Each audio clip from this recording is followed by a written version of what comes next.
Black owned. It's about business, our culture, creating legacies. See us, hear us, support the movement. We are Black owned. So I'm Mr. Fine with Black Owned Reporting. We started Black Owned Reporting in the midst of COVID. The COVID epidemic not only affected businesses, but the economy as well. So we wanted to show businesses we still care. So the videos on this channel focus on small businesses as well as their accomplishments and, some of the what's next. So we're going to start off with, I'm here with Robert of Cup of Love Juice Bar. Yes, thank you. So we're going to start off with you introducing yourself to the people. Oh, my name's Robert Mitchell. Just a guy from Brooklyn. Very humbly grew up, one of 8, and always striving to elevate myself and elevate my family, get my lineage in a better position than the way I found it. Oh, wow. So Cup of Love, tell me about how you got your name, how you got your start. Like, where did it come from?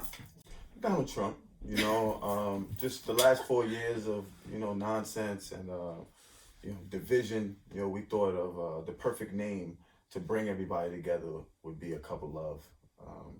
It just illustrates, what we give out to everybody that comes into our shop. And we try to make it inclusive. I feel like that love principle is something that everyone can gravitate to because that's what life's truly about. Being one of 8, you must have had a bunch of cups of love. So how do you feel as though your family has supported you through this endeavor?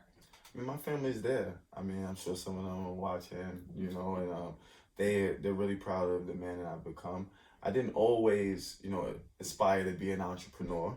I wanted to play in the NBA and, I wanted to travel the world, and I had a chance to do, almost everything I wanted to do.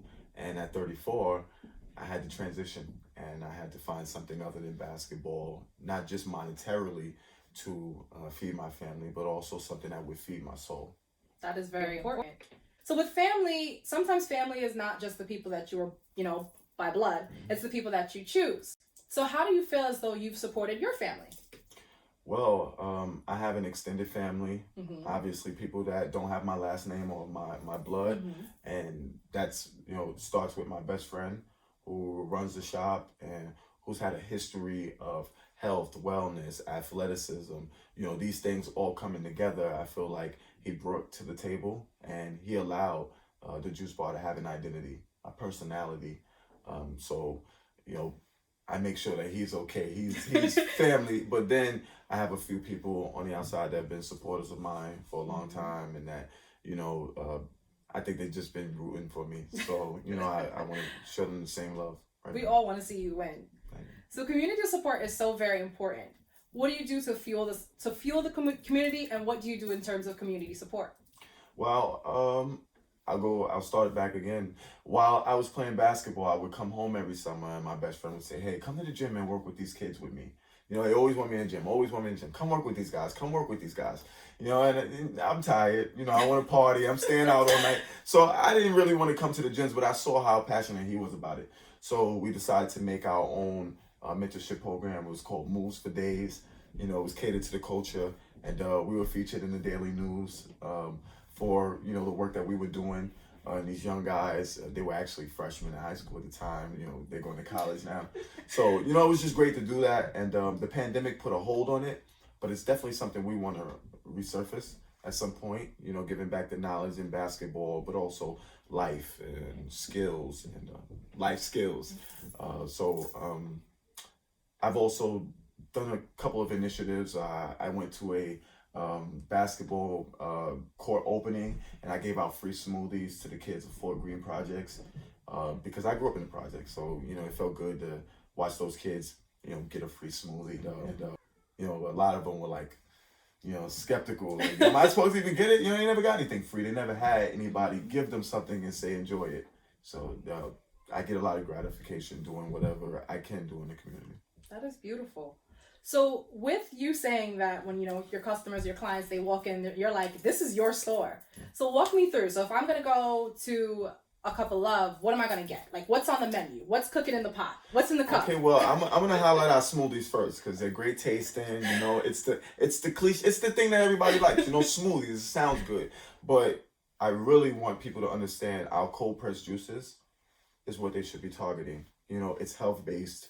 You know, it's no add-ons, no sugars, no preservatives. You get to see us cut the fruit up, cut the vegetables up right in front of you. You know, so you know nothing's processed. You know nothing was added on. And it's just, you know, a way that you can also connect with the people. And I feel like we always do that while we're chopping up and doing, you know, people are talking and, you know, we're engaging and they have a place that they can come and be excited about. Or, you know, some people just want to talk. You know, you go to the club or, you know, you go to the bar and you sit at the bar for 2 hours just because there's somebody that's going to converse with you. You know what I mean? So we want to give them that. I know we were joking about the old show chairs. You know, you want to go somewhere where everybody knows your name. You know, we ask everybody that come in, what's your name? You know, when the pandemic opens, you know, when the pandemic allows the world to reopen, Exactly. we want to be, you know, relevant, and we want people to know that these guys did it the right way. We asked for masks. You know, we check temperatures when we were doing indoor seating. We just try to abide by all the COVID guidelines we can so that people have confidence in us that after this, we're going to continue to make sure this environment is non-toxic, that we still following all the health, you know, requirements, and that you're getting an experience. You know, when I grew up, there were no Black-owned businesses, and the Black-owned businesses were trying to cater to people that necessarily didn't look like us. Obviously, because they wanted to monetize the space as much as they could.